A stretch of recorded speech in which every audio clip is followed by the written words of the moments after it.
But if you're not intentional about where you're going to end up, then it gets a little bit, who knows what's going to happen is the point, right? It's kind of like getting in your car and just driving without a GPS or a destination, and then you just go until you run out of gas, right? Who knows where you're going to end up. Not that you've ever done that, but.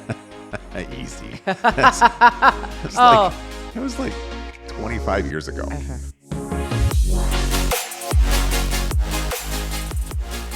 Hello, everyone. We are Greg and Jackie Francis, and welcome to High Performance Parenting, where our passionate goal is to encourage you to raise champion children in a crazy world. Every week, we will bring you multiple episodes from our extensive experience of raising our six happy, healthy, successful, godly kids who are confidently equipped to win big in life. We deeply believe that any parent who is provided with the right knowledge and continual support can raise amazing kids. And when they do, all of our futures get better. If raising up future generations of absolute champions matters to you as much as it does to us, here's how you can contribute.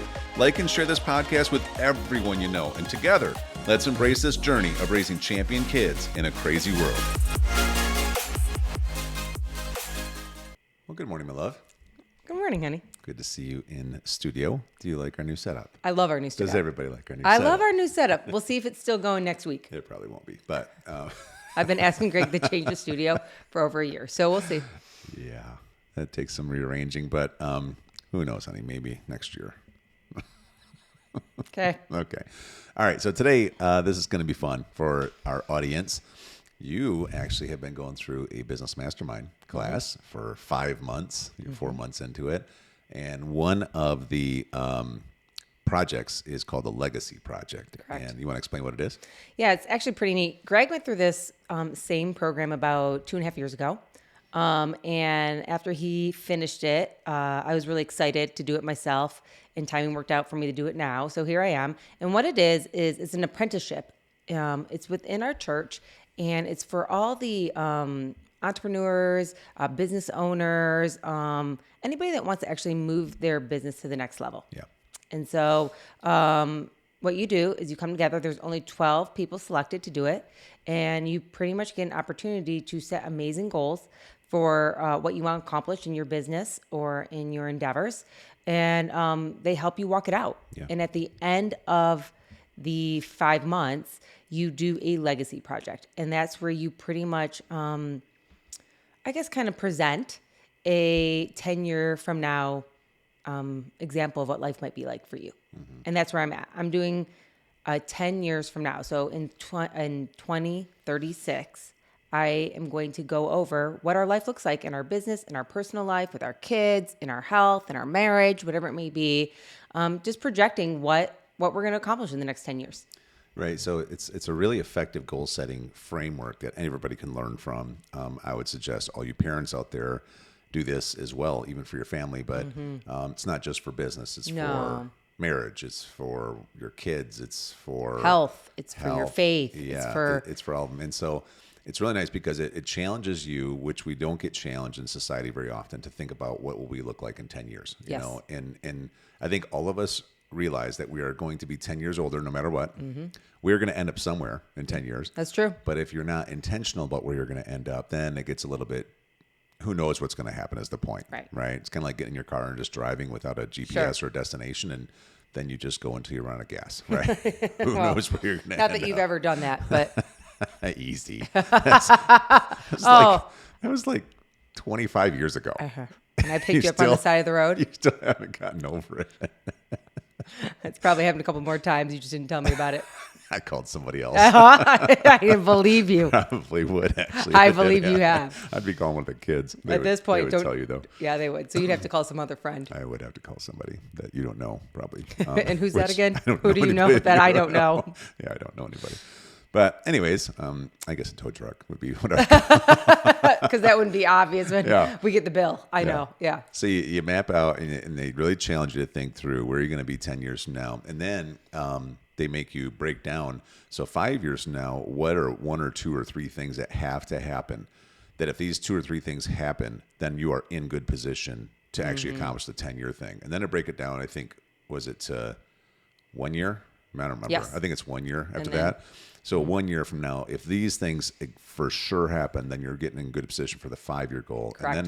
And then you break it down to the 5-month part that'll happen for the 1 year because your program's 5 months long. Right. Right. Right. And so then it comes up with a whole bunch of action items and Accountability, all and of there's it. accountability weekly Yeah. about how you're accomplishing all of the actions you're supposed to take, because you can't really control your outcomes. You can control your actions. And so, and then what happens at the end of the 5 months, if you've taken success is one of two ways. If you've either taken all of the actions and completed them, or you've actually achieved the outcome. Right. It's one or the other. I love that part about this because then you can have victory. I agree.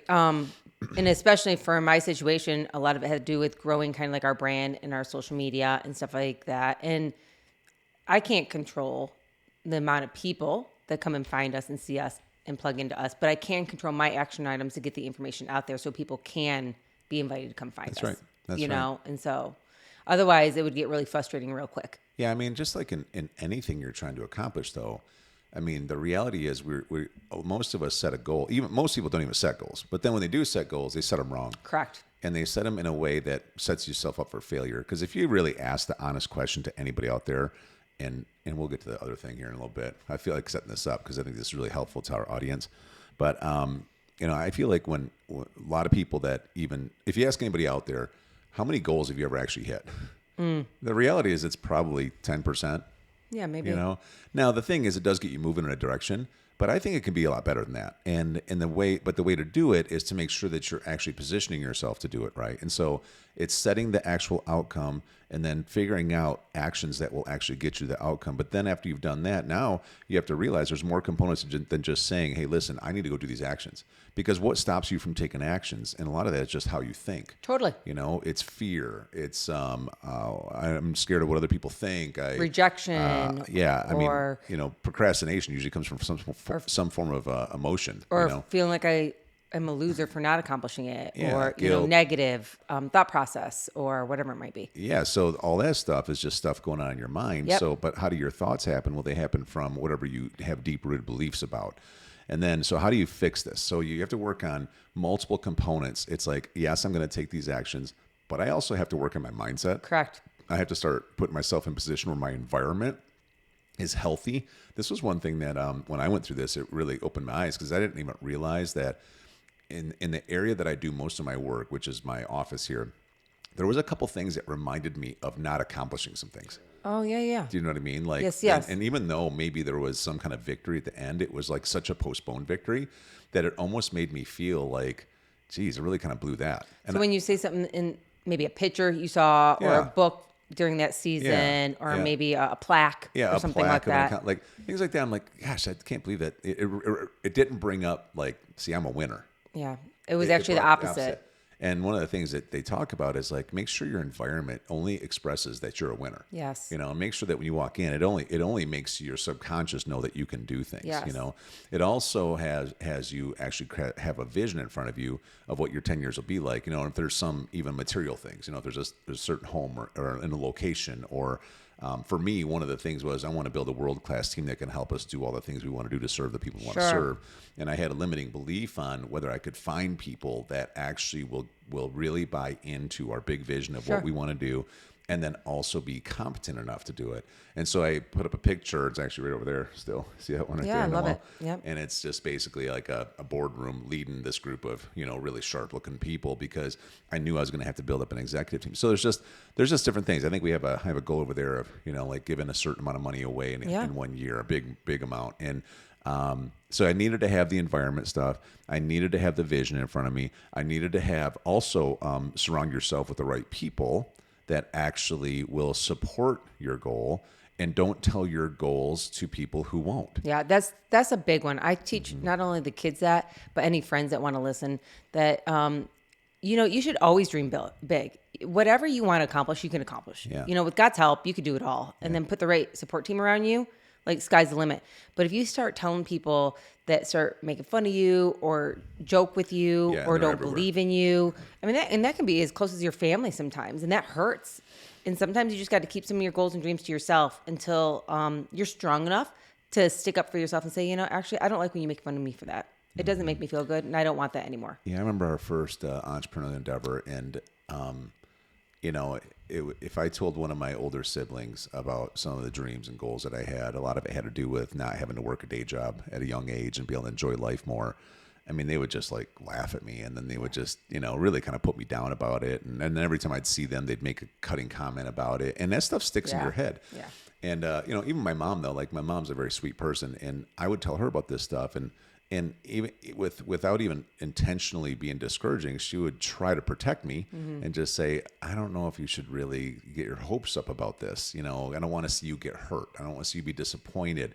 And her heart is right. At the same time, it's negative, Yeah, and it affected you. Yeah. And so then eventually what I had to learn to do was I had to learn to just not share any of these goals or dreams with my family, with my extended family, my parents and stuff.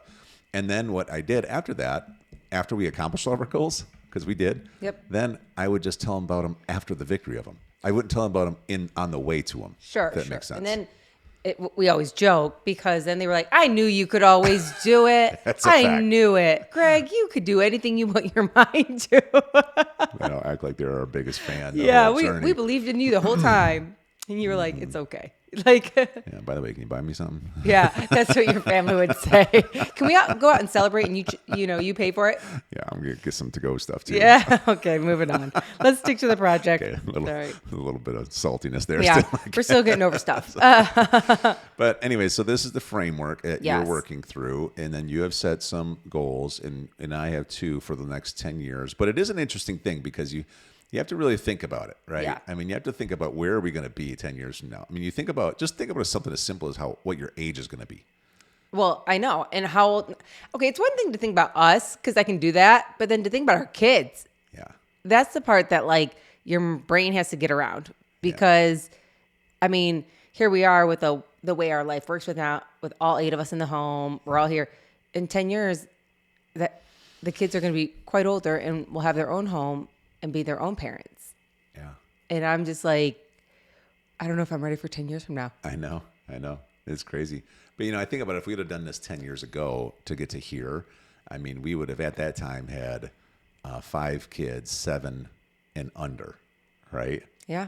And we'd have been thinking, oh, gosh, I can't even think about when they're 17. Like, what will that be like? And, we kind of did do this, and it probably wasn't quite as official and structured, but we talked a lot about being in the season that we're in. We talked about them being in a good sports system and learning all the lessons from sports and actually you or I doing some coaching and just really embracing that season. And we're living that right now. Yeah, it's funny. We really are. Like there's a lot of things that we spoke of back then that even though we were resistant of getting to that season because we were enjoying the season we're in, we're living it out now. But this is different for us. I feel like this is a different leap because they're just getting older. Yeah, just thinking about, the 17 to 27 now. And I'll just say this to all the parents out there. Hopefully this lands with you guys well, because I would like to shout this from the rooftops. A lot of us, depending on how old you are and how you were raised, but I feel like a lot of my generation at least, was kind of raised in a household where as long as your parents got you to 18 or maybe through college for some people, then it's just they're on their own, right? And so it's kind of you're going to go figure this out. In fact, I even hear a lot of parents joke about it. Like, listen, I'm keeping you alive until 18, and then you're going and you're paying for all your own stuff, and you're doing your own thing, and you're going to go do your thing. And I think it terrifies kids. It does. I know it does. I think they joke about it, and they try to play it off, but then they start seeking out, well, who's going to help me then? And how am I going to fit in, and who am I going to be, right? Well, yeah, and we see it with one of our own daughters. Do you know what I mean? One of our twins. She's just one of those people that doesn't want to grow up fast.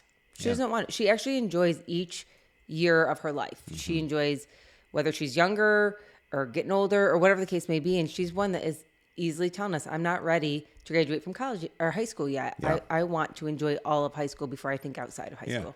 Yeah. And I love that about her, actually. She slows all of us down. But what I was going to say to all the parents out there is that, Jackie and I are adopting this philosophy because, quite frankly, there's a lot of unknowns over the next 10 years, and it is a little bit scary. But I feel like our greatest season of intentionality is just beginning. And I feel like we've tried to be intentional, in a lot of ways. We talk about it all the time on our podcast. But I think I feel like we're going to have to double down on intentionality, just because think about that window in one of our lives between 17 and 27 years old. I mean, there's a lot that changes. There's a lot of things. You walk away from like a school kind of structured type system. Even for many people, sports are done, other than just recreational stuff. You're starting to figure out what you're going to do for some form of a career, entrepreneurialism along the way.